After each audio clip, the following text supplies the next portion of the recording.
12 ดวงเนี่ยมันมีที่ประกอบได้แน่นอนจริงๆนะมี41 ดวง41ชนิด41แบบก็ได้ก็คืออัญญสมาเจตสิก13เนี่ยประกอบแน่นอนโมจตุกะเจตสิก4เนี่ยนะพวกโมหะโลภะหนึ่งประกอบแน่นอนทิฏฐิหนึ่งก็ประกอบแน่นอนโทสะหนึ่งประกอบแน่นอนวิจิกิจฉาหนึ่งก็ประกอบแน่นอน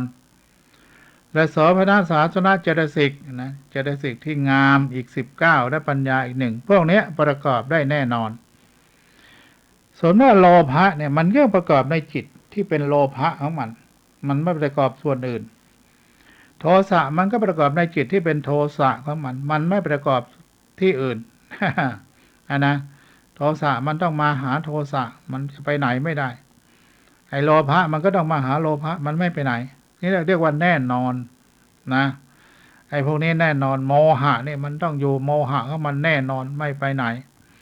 นะพวกไม่รู้ ว่าไงมันก็ไม่รู้พวกโมหะเนี่ยนะมันพวกหลงไม่รู้ยึดมั่นถือมั่นมันต้องอยู่ของมันอย่างนั้นนี่พวกที่หนึ่งเรียกว่าประกอบแน่นอนอีกพวกหนึ่งมันประกอบไม่แน่นอนเรียกว่านิยตะอนิยตะแปลว่าไม่อนิยตะโยคีหมายว่าการประกอบไม่แน่นอนคือแม้ว่าจะระบุว่าเจตสิกดวงนั้นประกอบกับจิตดวงนั้นเมื่อจิตดวงนั้นเกิดขึ้นก็ไม่จำเป็นต้องมีเจตสิกดวงนั้นเกิดขึ้นร่วมเสมอไปขึ้นอยู่กับสภาพของอารมณ์สภาพจิตใจและหน้าที่ของเขาว่าเขาจะประกอบด้วยหรือเปล่าจิตพวกนี้ก็เจตสิกพวกนี้ก็คือตัวมานะเจตสิกมานะความเย่อหยิ่งจองหองพองขน มันไม่แน่นอนบางทีมันจะเย่อหยิ่งตรงไหนก็ไม่รู้มันจะพยองเมื่อไหร่ก็ไม่รู้มันอาจจะเกิดขึ้นก็ได้ไม่เกิดขึ้นก็ได้อิจฉาความอิจฉาริษยาเนี่ยอิจฉาตัวนี้คืออิจฉาริษยาก็เกิดขึ้นไม่แน่นอนมัจฉริยะขี้จิตนีขี้เหนียวไอ้พวกขี้เหนียวทั้งหลายพวกตนีในธรรมะก็มีตนีที่อยู่อาศัยตนีในลาภต่างๆนะก็มัจฉริยะความตนีมันเกิดขึ้นก็ได้ไม่เกิดขึ้นก็ได้เกิดขึ้นบางเวลาก็ได้หรือมันเกิดทุกเวลาก็ได้มันไม่แน่นอน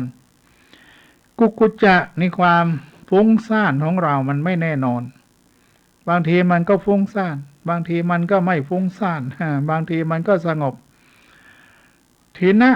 มิทธะคือความง่วงงุนความง่วงท้อถอยจิตที่มันท้อถอย ง่วงเหงาหานอนเนี่ยทีนะมิทธะมันก็เกิดไม่แน่นอนไม่แน่ว่าจะเกิดเวลาไหน วิรติ3วิรติคือวิรัตนะวิรัตศีลวิรติ3เนี่ยมาพวกที่อยู่ในศีลทั้ง3ประการ3ชนิดก็คือ1สัมมาวาจาเนี่ยวิรติเนี่ยหมายว่าวิรัตทั้ง3ประการก็คือ1สัมมาวาจาคือไม่พูดเท็จไม่พูดส่อเสียดไม่พูดเพ้อเจ้อไม่พูดหยาบคายเรียกวิรติสัมมาวาจามีวาจาที่ถูกต้องวาจาที่ชอบพูดในสิ่งที่ดีพูดในสิ่งที่เป็นจริงพูดในสิ่งที่นอบน้อมถ่อมตนพูดในสิ่งที่มันอ่อนหวานเนี่ยนะสัมมาวาจาสัมมากัมมันตะการงานที่ดีที่ชอบการงานก็ต้องไม่ประกอบในการฆ่าสัตว์ตัดชีวิตการงานก็ต้องไม่ไปลักทรัพย์เบียดเบียนของใครการงานก็ต้องไม่ผิดลูกเขาเมียใครไปเล่นชู้สู่ภรรยาสามีคนอื่นเรียกว่าสัมมากัมมันตะมีการงานที่ชอบก็คือเว้นจากความชั่วทั้งหลายทางกายนะสัมมาอาชีวะก็ทั้งสองอย่างด้วยกันคือทั้งสัมมาวาจาสัมมากัมมันตะก็ประกอบสิ่งที่ดีที่งามก็คือสัมมาอาชีวะมีอาชีพที่ถูกที่ควรทีนี้ว่าการงานในที่นี้ไม่เกี่ยวกับการงานที่มันเป็นอาชีพมันเฉพาะการงานที่ทำประพฤติวัดปฏิบัติธรรมสำหรับโยคีผู้ประพฤติวัดปฏิบัติธรรมเขาก็ไม่มีพวกนี้อยู่แล้วเพราะนั้นโยคีนักปฏิบัติธรรมทั้งหลายที่อยู่ในวัดอำเภอตะปะตรามอยู่ที่ไหนก็ตามที่เขาปฏิบัติธรรมเขาก็มีสัมมาวาจาสัมมากัมมันตะสัมมาอาชีวะอยู่ในที่ปฏิบัติธรรมของเขาอยู่แล้ว ที่เขาบอกไม่เกี่ยวกับสัมมาอาชีพก็คือว่าไม่ไปเกี่ยวกับทำไร่ไถนาอยู่ตามบ้านตามสวนตามไร่ตามจอบนั่นเขาก็มีความโลภความโกรธความหลงทำงานหน้าที่ของเขาไปเขาอาจจะเว้นสัมมาวาจาสัมมากัมมันตะนั่นก็เป็นเรื่องที่เขาทำชั่วครั้งชั่วคราวแต่นักปฏิบัติธรรมเขาต้องเว้นอย่างแท้จริงอวิรติสามเลยนะต้องมีสัมมาวาจาต้องมีสัมมากัมมันตะต้องมีสัมมาอาชีวะต้องมีศีลที่มันบริบูรณ์ เว้นความชั่วทั้งปวงนะอัปปมัญญาสองคือมีกรุณากับมุทิตามีความอยากจะให้เขาพ้นทุกข์อยากให้เขามีสุขเขามีสุขก็ยินดีในการที่เขามีสุขเนี่ยนะเห็นสัตว์ทั้งหลายได้รับความทุกข์เราอยากให้เขาพ้นทุกข์มีความกรุณาเขาอยากให้เขาพ้นจากความทุกข์เมื่อเขามีความสุขดีอยู่แล้วก็อนุโมทนากับเขาให้เขามีความสุขยิ่งขึ้นต่อไปก็เรียกมุทิตาเราต้องไปมุทิตาครูบาอาจารย์อย่างนี้เป็นต้นมุทิตาสักการะกับมุทิตาตัวเนี้ยพอยินดีเมื่อเขาได้ดีได้รับแต่งตั้งเป็นหน้าที่การงานได้รับแต่งตั้งฐานาบรรดาศักดิ์ทั้งหลายขึ้นมาแล้วก็ไปมุทิตาสักการะในฐานะครูบาอาจารย์ทั้งหลายนั้นคำมุทิตานี่เป็นคำที่พอยินดีเมื่อผู้อื่นเขาได้ดีไม่ใช่ไปอิจฉาเขาทำไมเขาได้ก็ไม่รู้ดีนะว่าไปเรื่อยต้องมุทิตาจิตต้องเกิดมุทิตาเห็นว่าเขาได้ดีแล้วเราก็พอยินดีในความดีที่เขาได้ต้องพอยินดีกับที่เขาได้ดีตัวมุทิตามันตัวนี้มุทิตาเป็นตัวเจตสิกที่มันจะเกิดขึ้นในจิตในใจของเราเนี่ยมันต้องเกิดขึ้นด้วยความบริสุทธิ์ของใจ นะต้องมีมุทิตาเจตสิกเข้ามาประกอบปรุงแต่งให้จิตมันบริสุทธิ์ผุดผ่องแล้วก็พอยินดีกับเขาอย่างเต็มอกเต็มใจนะไม่เว้นไว้แต่นิดแต่กระพีกนิ้ว ไม่เว้นไว้แต่ผงธุลีต้องไม่อิจฉาริษยาอยู่ในจิตในใจแล้วมาแกล้งพอยินดีก็ไม่ได้นะมันต้องพอยินดีด้วยความมุทิตาสักการะจริงๆนะปราบปลื้มปรีดีปรีดาปราโมทย์ในหน้าที่การงานที่เขาเจริญขึ้นที่เขาได้รับยศถาบรรดาศักดิ์มากขึ้นหรือเขามีอายุวัฒนะมงคลมากขึ้นเนี่ยเราก็พร้อมยินดีกับเขาด้วยความเต็มอกเต็มใจนี่ชื่อว่ามุทิตาจิตนะจิตพวกนี้จึงเป็นจิตประเภทที่บริสุทธิ์ผุดพองไม่หวังลาภ ไม่หวังผลว่าเขาจะมาตอบแทนบุญคุณเราบ้างเขาจะเห็นความดีของเราบ้างจะได้ให้เรามีทำความดีเพิ่มขึ้นอะไรต่ออะไรหรือว่าเขาปรารถนาให้เรามีหน้าที่การงานที่ดีขึ้นเขาอยากจะช่วยเหลือเราเพราะเราไปแสดงมุทิตาสักการะนั้นไม่ได้เพราะนั้นจิตใจที่ไปมุทิตาตัวเนี้ยตัวมุทิตาตัวนี้ต้องเป็นจิตที่บริสุทธิ์ผุดผ่องจริงๆจึงได้ชื่อว่ามุทิตาเจตสิกนะเป็นตัวเจตสิกตัวหนึ่งที่พอยินดีเมื่อเขาได้ดีการุณาก็คือว่ามีความเมตตาสงสารอยากให้เขาได้พ้นทุกข์ก็ได้จิตใจที่มันบริสุทธิ์เหมือนกันก็เป็นตัวเจตสิกที่มันเกิดขึ้นในจิตในใจของเราทำไมมันถึงเกิดขึ้น ทำไมมันถึงเกิดขึ้นก็เพราะจิตใจของเรามันมีพรหมวิหารสี่อยู่แล้วก็มีเมตตานี่นะอยากให้เขาพ้นทุกข์ทั้งหลายเนี่ยอยากให้เขาพ้นทุกข์อยากให้เขามีสุขเขาได้ดีพอยินดีแล้วก็อุเบกขาคือต้องวางเฉยในต่อกรรมของสัตว์โลกทั้งหลายเห็นเขาทุกข์ทรมานเหลือเกินเป็นร้อยเป็นพันเราก็อยากจะไปช่วยเขาให้เขาพ้นทุกข์ไม่รู้ไปช่วยยังไง เอาเงินเอาทองเนี่ยไปให้เขานะเราก็ต้องวางอุเบกขาเหมือนกันนะอุเบกขาคือต้องวางให้รู้ว่าสัตว์โลกมันเป็นไปตามกรรมที่ได้อธิบายแล้วนะกรรมเขาทำมาว่าอย่างไรก็ต้องไปตามกรรมหลังนั้นไม่ต้องไปคร่ำครวญเสียใจร้องห่มร้องไห้ช่วยใครไม่ได้เลยเรานี่ไม่มีประโยชน์ไม่มีอะไรเลยหรือที่จะไปมีปัญญาไปช่วยเขามันไม่ใช่นะการที่ว่าเรามีอุเบกขาก็คือว่าต้องวางเฉยแล้วรู้ไปตามสัตว์โลกต้องไปตามกรรมเขาต้องได้รับผลแห่งกรรมที่เขาได้ทำไว้อดีตการที่ได้กล่าวไปแล้วนั่นเองนะเพราะนั้นกฎแห่งกรรมมันมีอยู่เขาต้องได้รับผลจากกรรมที่เขาได้กระท ไม่วันนี้ก็วันหน้า ไม่ชาตินี้ก็ชาติหน้า ให้เราไปแช่งชักหักกระดูกว่าเมื่อไรหนอเขาจะได้เป็นมีเวรมีกรรมตามทันละทีไอ้ใจของเราเป็นบาปเป็นกรรมไปเองนะเขาอาจจะเสวยสุขอยู่เราก็ไปทุกข์ว่าเอ๊ะทำไมเขาสุขดีใจทำชั่วแล้วได้ดีอย่างนี้มีที่ไหนนั้นทำดีได้ดีมันไม่มีทำชั่วได้ดีมีถมไปในทางที่เคยพูดกัน มันยังไม่ถึงเวลามันยังไม่ให้ผลมันก็ต้องเป็นไปตามเหตุตามปัจจัยของเขาอย่างนั้นมันยังไม่ถึงเวลาก็บอกแล้วมันต้องให้การตามเวลาจะให้ในชาตินี้ก็ได้มันก็มีนะทิฏฐเวทนิยกรรมหรือว่า มันเป็นกรรมส่วนที่จะต้องให้ผลในชาติต่อไปนะมันไม่ใช่ส่งผลในชาตินี้มันชาติต่อไปก็มีกรรมที่ให้ผลต่อไปมันมีมันไม่ใช่ไม่มีนะกรรมเนี่ยมันมีตั้งหลายชนิดตามที่ได้ที่แสดงไปแล้วนั่นนะกรรมอุปัชฌเวชนียกรรม กรรมที่ให้ผลในชาติต่อไปปราปรเวชนียกรรมปราเวชนียกรรมคือกรรมในชาติต่อไปเรื่อยๆนั่นแหละมันไม่แน่นอนว่าจะให้ผลเมื่อไหร่หรือว่าโอโหสิกรรมก็มีอโหสิกรรมทำกรรมอะไรกันไว้อโหสิกรรมทั้งสองฝ่ายก็จบกันไปเลิกลากันไปอย่างนี้เป็นต้นเนาะหรือได้กรรมที่เราทำไว้ยังไม่ส่งผลเราเป็นพระอรหันต์ซะก่อนกรรมนั้นก็เลยหมดไปไม่ส่งผลแต่ถ้ากรรมมันหนักก็มันจะส่งผลในวาระสุดท้ายของเป็นพระอรหันต์ก็ยังพระโมคคัลลานะพระสารีบุตรก็ต้องได้รับกรรมนะในครั้งสุดท้ายเช่นเดียวกันทั้งองค์ลีมานก็ได้รับกรรมพระโมคคัลลาก็ต้องได้รับกรรมแต่มีทั้งพระนางอุบลวรรณาเถรีก็ได้รับกรรมเหมือนกันเพราะว่ากรรมในครั้งสุดท้ายนั่นเองก็เราให้รู้ว่ามันไปตามกรรมรู้แล้วโอ้ทำไมถึงเป็นพระอรหันต์แล้วต้องมาโดนทุบตายอะไรอย่างเงี้ยนะทุบจนมรณภาพอะไรอย่างเงี้ยนะก็บอกกรรมมันส่งผลมาเป็นครั้งสุดท้ายแต่ท่านก็ไม่ต้องกลับมาเวียนว่ายตายเกิดแล้วท่านเป็นพระอรหันต์แล้วเท่านั้นแหละสมัยที่บรมศาสดาพระมหาเจ้าจงมีพระชนชีพอยู่พระองค์ก็สัตย์บอกพวกเราได้ว่าท่านองค์ไหนเป็นพระอรหันต์ไม่เป็นพระอรหันต์แต่ในชาติปัจจุบันเราก็ไม่รู้ใครเป็นมั่งไม่เป็นมั่ง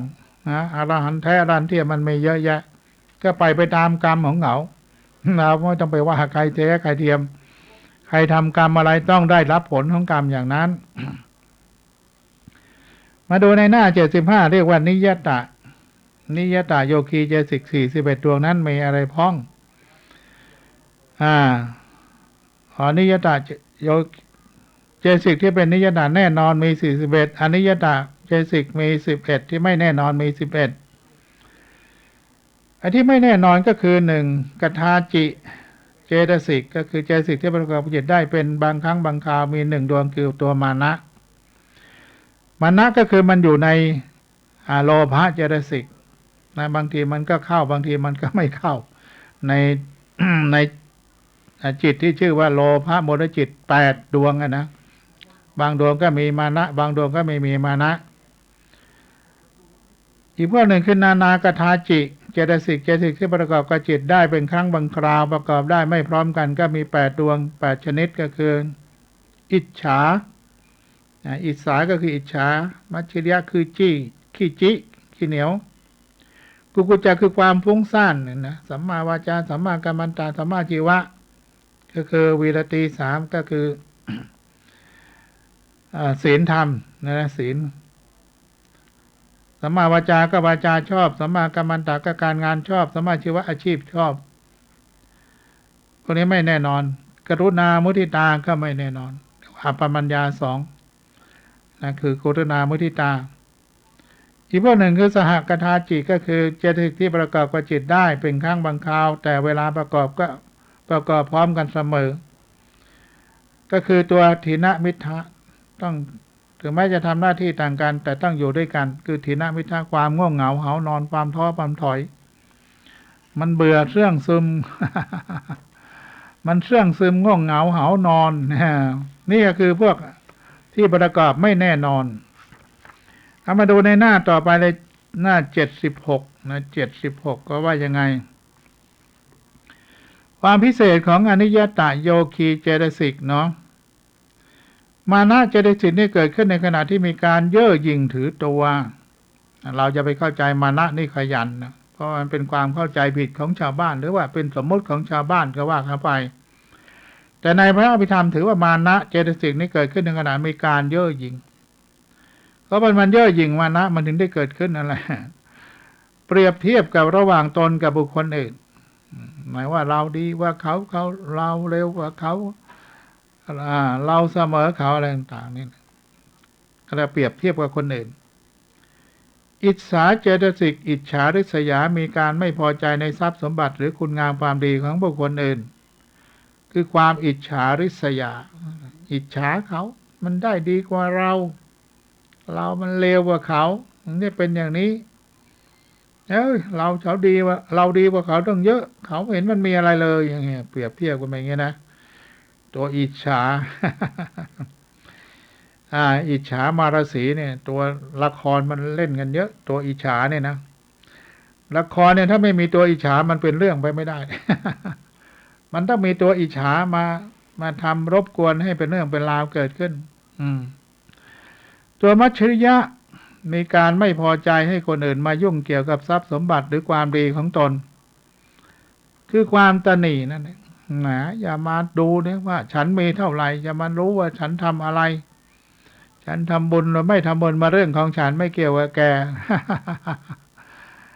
มันขี้จินะมาบอกบุญก็ไปข้างหน้าแล้วกันมันมีโตเทยพามสอนโลกไว้นะบอกว่าโอ้ยให้ดูปลวกเถอะมันสะสมดินของมันเนี่ยเล็กน้อยเล็กน้อยตัวกระจ้อยร่อยจิตริดแต่มันสร้างปลวกได้ยิ่งใหญ่มหาศาลได้โตเทยพามก็สอนลูกว่าโอ้ยลูกเอ้ยทำตัวให้เหมือนปลวกนั่นแหละให้สะสมทรัพย์สมบัติไว้เล็กน้อยเล็กน้อยมันไม่ช้ามันก็ใหญ่โตมโหฬารขึ้นมาได้แล้วก็อย่าไปทำอะไรเลยอย่าบริจาคอย่าไปทำบุญทำทานอะไรเลยเพราะอะไรก็ดูว่ามันสะสมเล็กๆน้อยๆกับมากแล้วถ้าเราไปทำบุญแม้แต่เล็กๆน้อยๆทำบ่อยๆมันก็หมดได้ให้อย่าไปทำเลยบุญสุนทานทั้งหลายเนี่ยอย่าไปทำแม้แต่ทำนิดๆหน่อยๆมันก็หมดเนี่ยนะไอ้คนขี้จิมันจะเป็นอย่างนี้มันขี้จิมันตะหนี่ขี้เหนียวมันไม่อยากให้ใครไม่อยากให้ใครมาวุ่นวายกับชีวิตของมันอย่ามายุ่งกับมัน เอาได้อย่างเดียวมันไม่ยอมเสียอากุกุจจะเจตสิกไงนะมีความนึกถึงความดีที่ยังไม่ได้ทำฟุ้งซ่านไงความดีที่ทำไปแล้วก็นานมาแล้วทำใหม่ยังไม่ได้ทำมาแล้วเกิดความหงุดหงิดรำคาญใจว่าจะไปปฏิบัติธรรมก็ไม่ไปปฏิบัติมีเรื่องโน้นเรื่องนี้เข้ามาจุนจ้านวุ่นวาย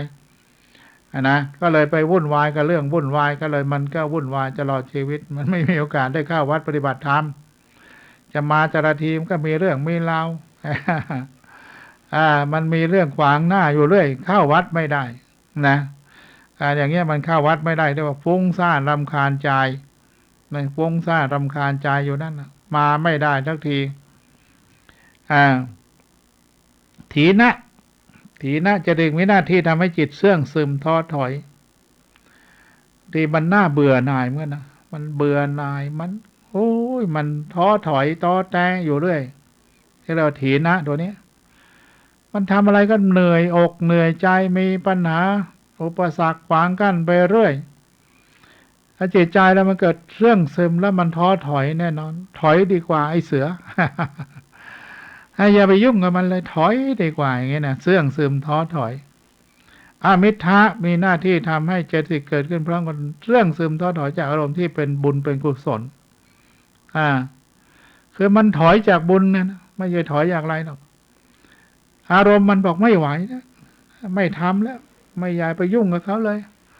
ชาตินี้เรามีบุญแค่นี้พอแล้วไม่ต้องไปทำมากกว่านี้อีกแล้วเนี่ยนะถอยจากคุณงามความดีเนาะจากบุญจากกุศลหมดอารมณ์ที่จะบุญเขาอธิบายแต่ละตัวให้รู้จักว่า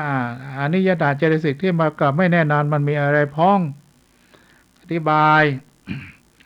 ต่อมาก็มีสัมมาวาจาจะถึงมีหน้าที่งดเว้นอย่าวิจีสุจริตสี่ที่ไม่เกี่ยวกับอาชีพก็คือ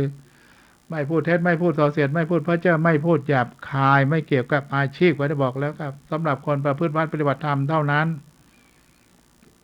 สัมมากัมมันตะก็หน้าที่งดเว้นจากทุจริตสามทุจริตสามคือไม่ฆ่าสัตว์ไม่ลักทรัพย์ไม่ประพฤติผิดในกามก็ไม่เกี่ยวกับอาชีพหมายว่าสำหรับนักปฏิบัติธรรมเท่านั้นสัมมาชีวะเจตสิกมีหน้าที่งดเว้นจากกายทุจริตสามวจีทุจริตสี่ที่เกี่ยวกับอาชีพไม่เกี่ยวกับอาชีพไปเกี่ยวกับอาชีพจริงแล้วพวกนี้พวกนักปฏิบัติธรรมทั้งนั้นนะก็จริงๆคนที่มาปฏิบัติธรรมเขาก็ไม่พูดเท็จไม่พูดส่อเสียดไม่พูดเพ้อเจ้อไม่พูดหยาบคายคือไม่ต้องมาพูดกันดีที่สุดพูดออกมามันจะไม่ตรงกับความเป็นจริงก็ได้กลายเป็นพูดเท็จไปก็ได้นะเพราะฉะนั้นก็การงานที่ เราไม่ทำชั่วถ้าอยู่ในวัดในวาปฏิพุทธปฏิบัติธรรมแล้วมันไม่ทำชั่วอยู่แล้วนะสัมมาอาชีวะคือทั้งสองประการนะปฏิบัติทั้งสองอย่างก็จึงเป็นอาชีพที่ถูกต้องนะนี่การว่าการุณาเนี่ย หมายว่ามีความเมตตาสงสารอยากให้สัตว์ทั้งหลายได้รับความทุกข์อยู่นั้นนะให้พ้นจากความเป็นทุกข์มีกรุณาอยากให้สัตว์ทั้งหลายได้พ้นจากความทุกข์กรุณานะหมายว่าเห็นเขาเป็นทุกข์ไงก็อยากให้เขาพ้นทุกข์คือกรุณามุทิตาก็พอยินดีหรือเขาได้รับความสุขแล้วก็พลอยสุขกับเขาไปด้วยนะพลอยสุขขึ้นชมยินดีปรีดาปราโมทย์กับเขาไปเพราะเขาได้ดี ส่วนเราไม่ค่อยได้ดีก็ช่างมันต้องมุทิตาแบบจิตใจที่มันบริสุทธิ์ผุดผ่องด้วยนั้นอารมณ์ของมานะหรือว่าตัวที่เย่อหยิ่งเนี่ยนะมานะเนี่ยมันมีสองประเภทในหน้า77มานะคือความถือตัวจำแนกเป็นประเภทใหญ่ได้สองประเภทคืออัยยาถาวะมานะความถือตัวที่ไม่เป็นไปตามความเป็นจริงสองยาถาวามะตามยึดความถือตัวที่เป็นไปตามความเป็นจริงความถือตัวที่ไม่เป็นไปตามความเป็นจริงความถือตัวที่เป็นไปตามความเป็นจริงความถือตัวทั้งสองอย่างนี้อาจจะแยกย่อยได้อีก9ประการก็คือมานะมี9อย่างเช่นตัวดีกว่าเขา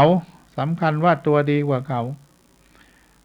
ตัวดีกว่าเขาสำคัญว่าตัวเสมอเขาตัวดีกว่าเขาสำคัญว่าตัวต่ำกว่าเขาตัวดีกว่าเขาสำคัญเสมอตัวว่าดีกว่าเขาตัวเสมอเขาสำคัญตัวว่าเสมอเขาตัวเสมอเขาก็สำคัญว่าต่ำกว่าเขาตัวต่ำกว่าเขาก็สำคัญว่าตัวดีกว่าเขาตัวต่ำกว่าเขาสำคัญตัวว่าเสมอเขาตัวต่ำกว่าเขาสำคัญว่าดีกว่าเขานะมันก็สลับซับกันไปอย่างนี้สลับซับซ้อนกันไปแต่ถามว่ามันเป็นอารมณ์ของตัวมานะโดยเฉพาะเพราะมันมีความเย่อหยิ่งมันก็พูดได้บ้างด้วยหมดเยาะเย้ยถากถางไปได้ เยาะเย้ยถากถางไปต่างๆนานาได้คนเราเนี่ยมันคือมองไม่เห็นธรรมะที่มันจะเกิดขึ้นนะมันก็มีมานะตัวนี้มานะนี่มันแรงมากนะความเย่อหยิ่งคือไม่คิดว่าเลวกว่าเขามันก็เย่อหยิ่งให้ความเย่อหยิ่งเราคิดว่าเขาต้องนี้ฉันแน่ฉันดีกว่าเขาแต่นี่ว่าเฮ้ยฉันเลวฉันไม่มีอะไรดีไม่ต้องมายุ่งกับฉันก็เปรียบเทียบอีกนะ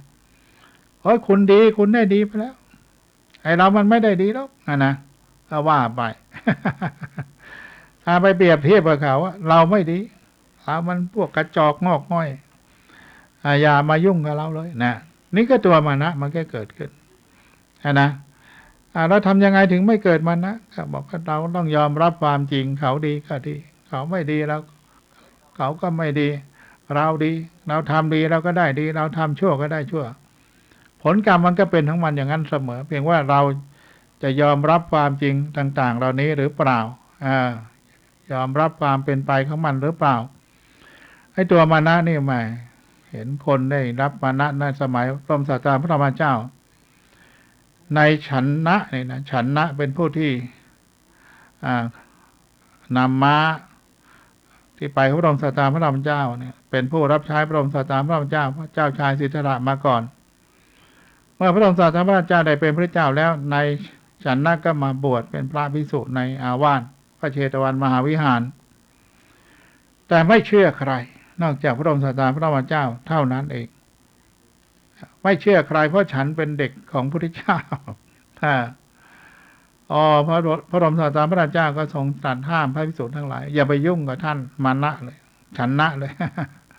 เพราะอะไรมันมีมานะนั่นแหละนะมันมีมานะฉันเป็นเด็กขายรู้หรือเปล่านั่นแหละ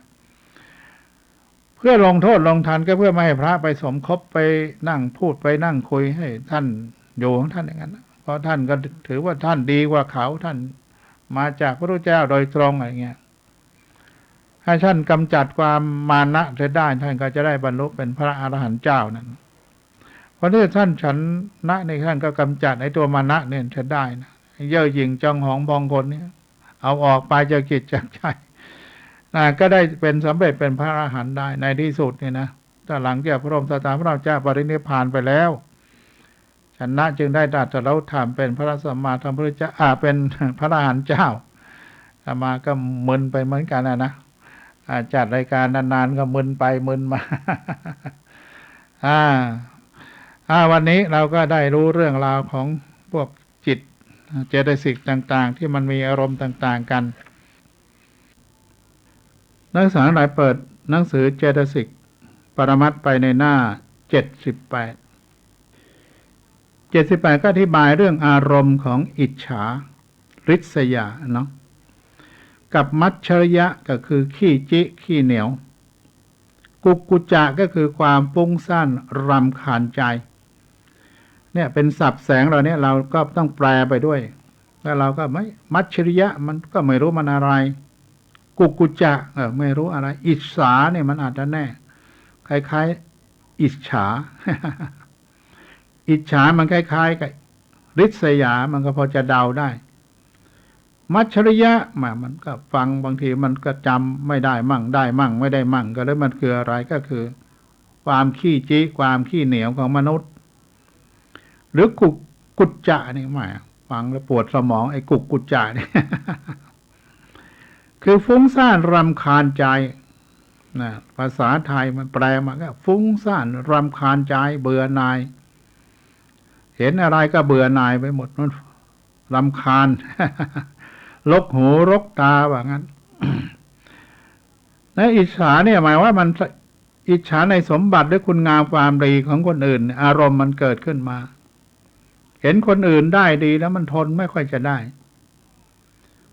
มันมีอะไรมันได้ดีเอาได้ดีเอานะก็ว่าเขาในทางเสียหายนะมันชอบไปนั่นอย่างนั้นเขามานี่อย่างนี้เขาผลงานไม่เคยมีนะ มันแผลบเมื่อไรนั่นนะมันถึงได้ดีอย่าว่าเขาไปเรื่อยความอิจฉาริษยานี่มันตัวสำคัญนะมันเป็นอะไรเป็นอารมณ์ภายนอกมันเกิดขึ้น ด้วยความอิจฉาริษยาเพราะมองเห็นพอได้ยินเสียงโอ้ยเสียงมันดีหรือเกินเสียงเรามันทำไมไม่ดีก็อิจฉาก็อีกนะได้จมูกได้กลิ่นนะไม่กลิ่นมันหอมหรือเกินของเรามันเหม็น ก็อิจฉาก็อีก ถ้ามันไม่เหมือนเรานะรสชาติมันดีกว่าเราของเรามันไม่ดีเลยเนี่ยก็ได้เปรียบเทียบแล้วอิจฉาก็อีกสัมผัสแต่สิ่งที่อบอุ่นของเราเนี่ยนะของเขาดับหลับแต่สิ่งที่มันอบอุ่นไม่ว่าหนาวหรือร้อนหรือเย็นแต่เราเนี่ยมันได้รับแต่ร้อนมั่งหนาวมั่งฝนมั่งไม่สามารถจะปรับให้มันได้ตามอุณหภูมิ ก็อิจฉาเขาเพราะเขาอยู่อย่างสบายห้องแอร์คอนดิชันก็ปรับเย็นความร้อนได้ความมันหนาวก็ปรับได้มันร้อนไปก็ปรับได้เขาอยู่สุขสบายอากาศที่มันพอดีอย่างนี้ก็เรียกว่ามันอิจฉาเขาภายนอกนะอารมณ์ภายนอกมันอิจฉาเขาเรียกว่าหิทธารมณ์ทีนี้มาถึงคำว่ามัจฉริยะขี้จิตนีขี้จิขี้เหนียว ก็มัจฉริยะในอะไรในทรัพย์สมบัติหรือคุณงามความดีของคนอื่นตนีทีเหนียวนะในของตนเนี่ยนะตนีทีเหนียวของตนขี้จิของตนไม่อยากให้ใครมาบอกบุญก็ไปข้างหน้าก่อนใครมาบิณฑบาตหน้าบ้านก็บอกว่าไปข้างหน้าก่อนก็ไม่อยากจะสูญเสียทรัพย์สมบัติ หรือว่าคุณงามความดีของตนนี่ก็ไม่อยากจะบอกใครฉันไปทำดีทำอะไรมาไม่บอกกล่าวให้ใครรู้ฉันรู้ของฉันเองเนี่ยก็ได้มันเกิดขึ้นจากอารมณ์ภายในไอ้ความขี้เหนียวนี่นะตนีทีเหนียวเนี่ยมันเกิดจากอารมณ์ภายในที่มันเกิดขึ้นเพราะมันมีความปรารถนาไม่อยากให้ทรัพย์สมบัติมันหมดไปไม่อยากให้คุณงามความดีของเราหมดไปอารมณ์พวกนี้มันอารมณ์มันเรียกว่าอัจฉตารมณ์อารมณ์เกิดขึ้นภายนอกเกิดจากตาหูจมูกลิ้นกายใจมันได้สัมผัสมันเกิดขึ้นภายนอกมันไม่ได้เกิดขึ้นภายในนะความเรื่องราวทั้งหลายเมื่อเกิดจากตาหูจมูกลิ้นกายใจได้สัมผัสก็จึงมาความคิดปรุงแต่งขึ้นมานั่นแหละนี่ความว่ากุจจะนี่ความว่ามันฟุ้งซ่านรำคาญใจมันเป็นยังไงมัจฉริยะมันก็มีเหมือนได้อธิบายไปเขาก่อนเนี่ยยังไม่จบนะเพราะว่ามีลูกศรพุ่งลงมาข้างล่างมัจฉริยะมี5 อย่างก่อนที่จะไปกุจจะ ความขี้จิความขี้เหนียวมันมี5 อย่างด้วยกันมันเหนียวอะไรบ้าง1อาวาสมัจฉริยะตนีที่อยู่อาศัยหวงอาวาสไม่อยากให้ใครมาอยู่วัดของฉันเนี่ยมันไม่อยากจะให้คนนั้นมานี่คนนี้มาวุ่นวายฉันดูแลเองของฉันได้เจ้าอาวาสมาอยู่มากก็วุ่นวายมากไม่เอาอยู่แค่นี้นะพอแล้วไม่ได้หวงแหนที่อยู่ เห็นเจอหลายที่เหมือนกันบางที่ก็อยู่กรุงเทพมหานครที่เก็บของมีแต่ที่ให้พระอยู่ไม่มีเอากุฏิพระมันที่ให้พระอยู่ก็ไปที่เก็บข้าวเก็บของเต็มไปหมดพลังของเก็บไว้ของเก่าโบราณเก็บไว้ทุกเจ้าพระเนรจะอาศัยอยู่ได้10 องค์5 องค์ก็ไม่ได้เต็มไปหมดแล้วว่างั้น อยู่ไม่ได้ไม่มีที่ว่างก็นึกว่ามีพระอยู่เต็มไม่แล้วมีของเต็ม อันนี้มาเจอมาเหมือนกัน ของมันเต็มกุฏิมันเลยไม่มีที่ว่างให้ท่านมานอนลำบากเหมือนกันเนี่ยนี่ว่าหวงแหนที่อยู่อาวาสเจ้าอาวาสโดยมากก็หวงเหมือนกัน ไม่อยากให้ใครไปอยู่มันเบื่อมันเบื่อหน่ายมาอยู่แล้ววุ่นวาย ก็มีนะมันก็มีเหมือนกัน2กุลมัจฉริยะคือตนีตระกูลหวงตระกูลถ้าเป็นทุเจ้าเขาเรียกว่าหวงยอมอุปถากนิยมอุปถากฉันมาไม่ต้องไปบิณฑบาตของเขาหรอกไม่ต้องไปรับอะไรเขาไม่ต้องไปว่าอะไรเขาไม่ต้องไปยุ่งกับเขาเพราะเป็นยอมอุปถากของผมเองท่านไม่ต้องไปยุ่งกับเขานั่นแหละ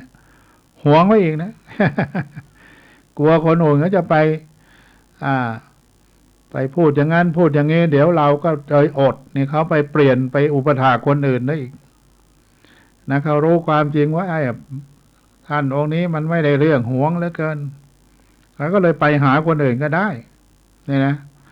หวงตระกูลเนี่ยมัจฉิยะมันขี้จิถึงขนาดนั้น3ลาภมัจฉริยะห่วงลาภสักการะนี่ใหญ่เรื่องใหญ่ตีกันวุ่นวาย ด่ากันหน้าดูพระก็มีหน้าที่ต้องจัดพระไปกิจเนี่ยมนต์งานนั้นงานนี้งานนั้นโดยมากก็ไม่ค่อยอยากเอาใครไปฉันต้องไปเองคนจัดนะพระนั่นไม่ต้องเอาไปเอาพระพวกเราเนี่ยไปนี่ก็เรียกว่ามีส่วนแบ่งที่มันไม่เป็นธรรมพระเขาก็อยากไปองค์นั้นก็อยากไปองค์นี้ก็อยากไปแต่พวกไม่ให้ไปเพราะไม่ใช่พวกฉันไม่ให้ไปอันนี้เรียกว่าตนีลาภสักการะหวงแหนเอาไว้ไม่ให้ใคร สี่วรรณะมัจฉริยะ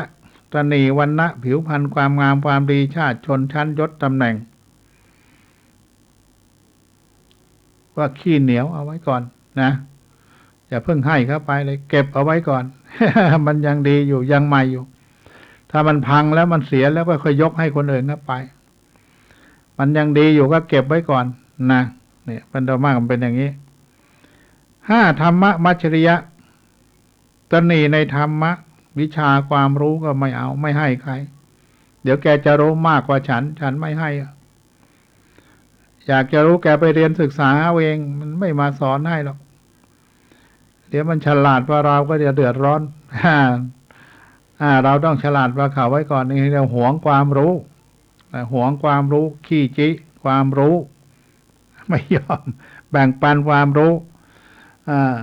คุณธรรมความดีให้คนอื่นก็ได้รู้ไม่เอาหวงเอาไว้อีกเนี่ยเรียกว่าขี้จิมีห้าอย่างเนี่ยที่อยู่อาศัยหวงญาติโยมที่มีอุปถากอุปถัมภ์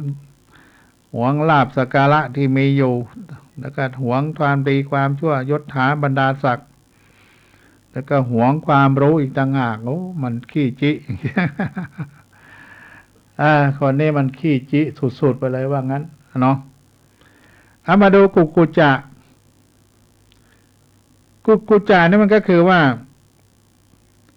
ได้ทำนะฟุ้งซ่านได้ทำด้วยทุจริต10ก็คือด้วยกายทุจริตกายทุจริตก็มีฆ่าสัตว์ตัดชีวิตกายด้วยกายลักทรัพย์ก็ด้วยกายประพฤติผิดในกามก็ว่าผิดลูกเขาเมียใครก็ด้วยกาย3นี่วจีทุจริต4พูดเท็จพูดส่อเสียดพูดเพ้อเจ้อพูดหยาบคายวจีทุจริต4มโนทุจริต3เพ่ง อาฆาตพยาบาทเพ่งอยากได้ของเขาเพ่งด้วยความโกรธเกลียดแค้นแล้วก็ยึดมั่นถือมั่นว่าเป็นตัวเป็นตนเป็นคนเป็นเราเป็นเขาเป็นเราเป็นเขาความเข้าใจผิดต่างๆนั่นมโนทุจริตคิดไปวันเป็นอย่างนั้นคิดวันเป็นอย่างนี้คือทุจริตทั้งเสียไม่ได้ทำไปแล้วเนี่ยโอ้ไอ้ทำไงดีมันเลยฟุ้งซ่านกรรมเราได้ทำไปแล้วแล้วใครเขาจะได้ ให้เราไปทำต่อไปนี่เขาคงไม่มาหาเราอีกแล้วเพราะเราได้ทำกรรมชั่วไว้มากมายเนาะก็เลยฟุ้งซ่านก็คิดถึงดิโอ้ยเราทำแต่ความชั่วด้วยทุจริต10ที่ว่าเนี่ยก็คิดถึงความดีที่อยากจะทำก็ด้วยกายสุจริตนี่คือจะไม่ฆ่าสัตว์ตัดชีวิตจะไม่ลักเล็กขโมยน้อยจะไม่ปิดลูกเขาเมียใครด้วยกายสุจริตจะไม่พูดเท็จไม่พูดเสียดไม่พูดเพ้อเจ้อไม่พูดหยาบคายด้วยวจีสุจริตก็จะไม่เพ่งไปหาของใครจะอยู่วางเฉยมีสติรู้ตัวรู้ทั่วเรียกมโนสุจริตไอ้ความสุจริตทั้ง10เนี่ยก็ฟุ้งซ่านไปอีกทำไมถึงฟุ้งซ่านเรื่องความดีความงามอย่างนี้ก็ฟุ้งซ่านเพราะยังไม่ได้ทำเลยมันแค่รู้เท่านั้นแต่ยังไม่ได้ลงมือทำเหมือนจะไปรับศีลแล้วเขาให้ศีลกันไปก่อนแล้วไอ้ตัวไปทีหลังก็เลยไม่ได้รับศีลกับเขานะไม่ได้รู้ว่าเป็นยังไงยังไม่ได้ทำเลยมันจะไปได้อะไรก็ยังไม่ได้ทำเลยก็เลยมันฟุ้งไว้ทำไมเนาะเราจะได้ทำทั้งเทื่อก็ไม่ได้ทำสำคัญว่าควรในสิ่งที่ไม่ควรและความสำคัญว่าไม่ควรในสิ่งที่ควรเป็นบ่อเกิดของกุกุจจะสำคัญว่าสิ่งว่าของควรในสิ่งที่ไม่ควรของควรทำความดี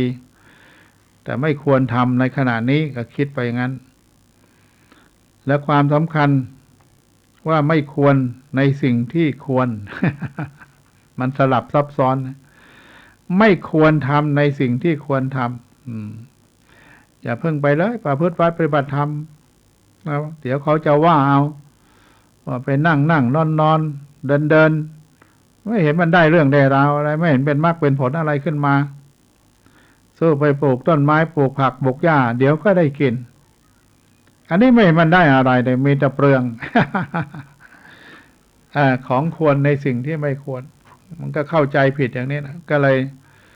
ฟุ้งไปเรื่อยฟุ้งซ่านรำคาญใจพวกนี้มันลำบากเลยกันนะทั้งอิจฉาทั้งขี้จิทั้งฟุ้งซ่านรำคาญใจอารมณ์พวกนี้มันเกิดขึ้นมาแล้วมันก็ยากที่จะประดับมันได้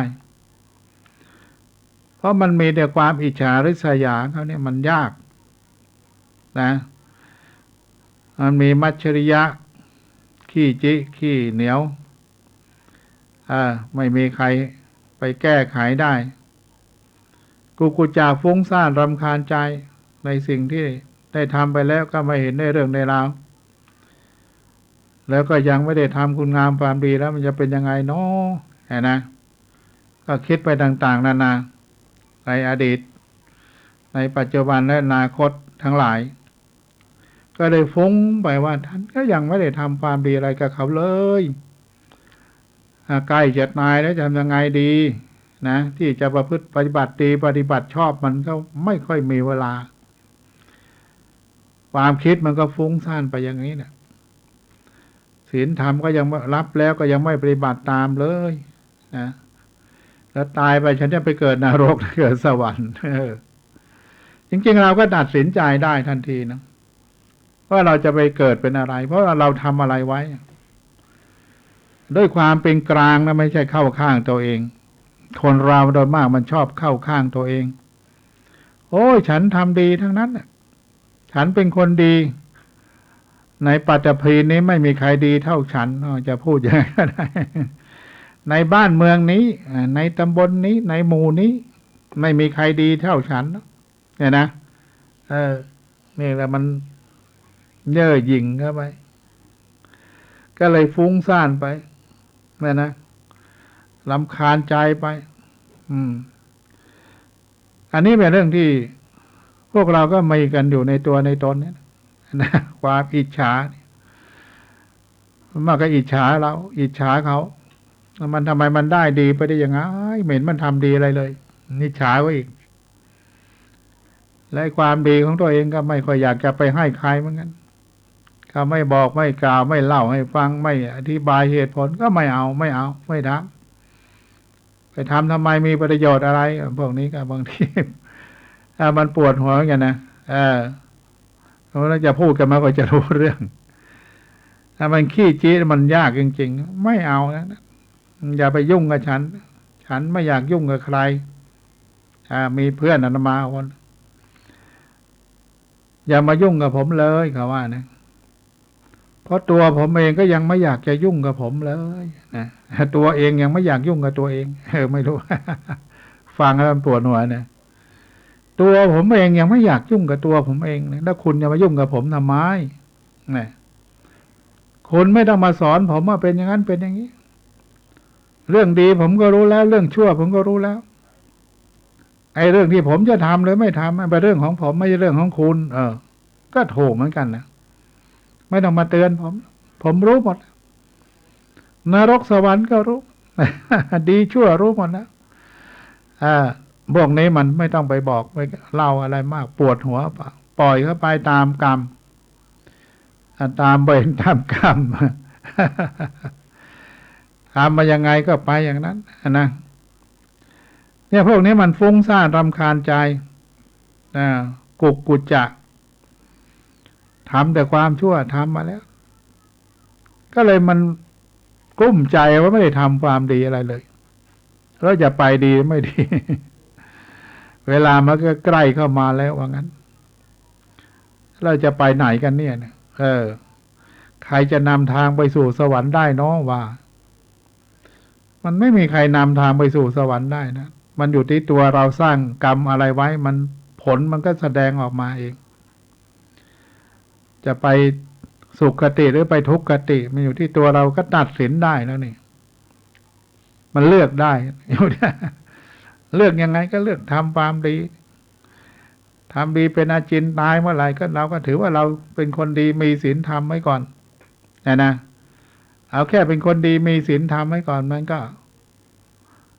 ให้ทำเป็นอาจินนะอาจินกรรมต้องทำเป็นประจำไม่ใช่ทำแล้วทิ้งเรื่อยเปื่อยมันก็เลยไม่ได้ผลของบุญกุศลที่เราจะควรจะได้ก็ถ้าเราทำดีไว้เนี่ยมันยังไงก็มั่นใจในคุณงามความดีไม่ต้องไปฟุ้งซ่านรำคาญใจกุจจะเพราะยังไม่ได้ทำความดีเลยว่าจะทำแล้วไม่ได้ทำเนี่ยพวกนี้ก็ฟุ้งไปเลยมันยากจริงๆว่าพอจะเข้าวัดปฏิบัติธรรมได้มันไม่ใช่เรื่องง่ายๆคนเราเนี่ยก็เรียกว่าไม่มีทุกข์ก็ไม่มีธรรมมาลูกหลานเหลนไม่ทำมาบวชเป็นตัวเจ้าพระเนนก็ไม่กล้ามาอยู่วัดเพราะไม่รู้จักใครว่างั้นพอได้ลูกหลานเหลนเข้ามาบวชก็เลยเป็นญาติของพระเลยได้มาหน่อยอันนี้เป็นเรื่องที่เราจะต้องเข้าใจในความเป็นจริงนะในสัจธรรมที่มันเป็นจริงของมันอย่างนั้นเราก็มีสิทธิ์ที่จะละเลิกไอ้พวกเราเนี้ยนะที่มันทำให้เราต้องเวียนว่ายตายเกิดด้วยความอิจฉาริษยาด้วยความขี้จิกขี้เหนียวด้วยความฟุ้งซ่านรำคาญใจตายเมื่อไหร่ก็ไปนรกไปสัตว์เดรัจฉานไปอเวจีต่างๆแล้วกรรมการก่อนที่จะตายมันแสดงออกอย่างไรมันแสดงออกอย่างไรก็มันก็จะได้ผลอย่างนั้นข่าวสารเพื่อการประชาสัมพันธ์ด้วยทางสถานีวิทยุพระพุทธศาสนาเพื่อการศึกษาและวัฒนธรรม FM 104.50 เมกะเฮิรตซ์ของวัดฝายหินตำบลสุเทพอำเภอเมืองจังหวัดเชียงใหม่ร่วมกับวัดโลกโมลีนำธรรมะสัญจรสู่มวลชนในรายการศึกษาพระพุทธศาสนาตามพระไตรปิฎกดำเนินรายการโดยพันเอกธนเดชะและคณะทุกวันอาทิตย์เวลา 15 นาฬิกาถึง 17 นาฬิกาท่านที่จะรับฟังผ่านอินเทอร์เน็ต www.phaihin.org www.lightbox.me/phaihin ขอเชิญท่านร่วมรับฟังโครงการธรรมสัญจรสู่มวลชนณวัดโลกโมลีถนนมณีนพรัตน์ตำบลศรีภูมิอำเภอเมืองจังหวัดเชียงใหม่ทุกบ่ายวันอาทิตย์โดยพร้อมเพรียงกันปลดปลงยามคุณร้อนใจกราบพระพุทธครั้งใด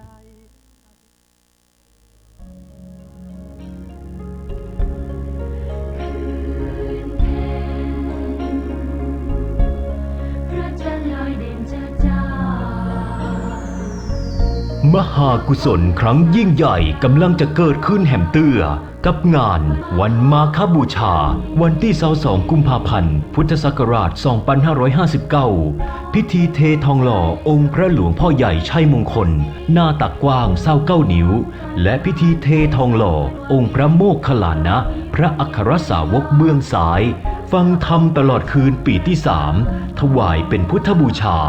กำหนดการมีดังนี้วันที่22 กุมภาพันธ์ พุทธศักราช 2559 เวลา 7 โมงเช้าทำบุญใส่บาตรเวลา 9 โมงเช้าเสวนาธรรมเรื่องความฮักแบบฉบับเจ้าพุทธคณะศรัทธาที่สนใจร่วมเป็นเจ้าภาพหล่อพระเจ้าภาพกันเทศเจ้าภาพโฮงตาลและเจ้าภาพร่วมในการดำเนินงานต่างๆของวัดหนองกายสามารถร่วมบุญได้ที่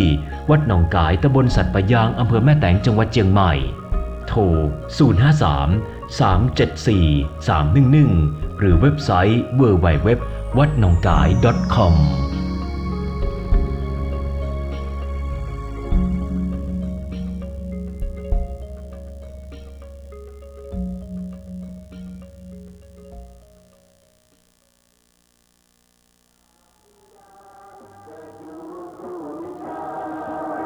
Hãy subscribe cho kênh Ghiền Mì Gõ để không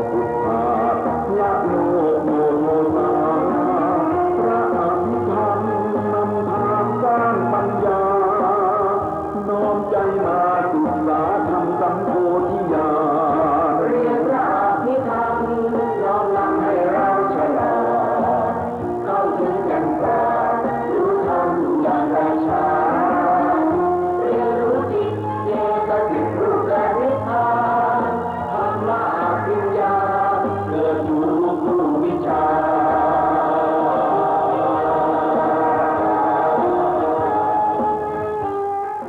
เจริญพรท่านศรัทธาสาธุชนที่สนใจในบวรพระพุทธศาสนาทุกท่านรายการเรียนพระอภิธรรม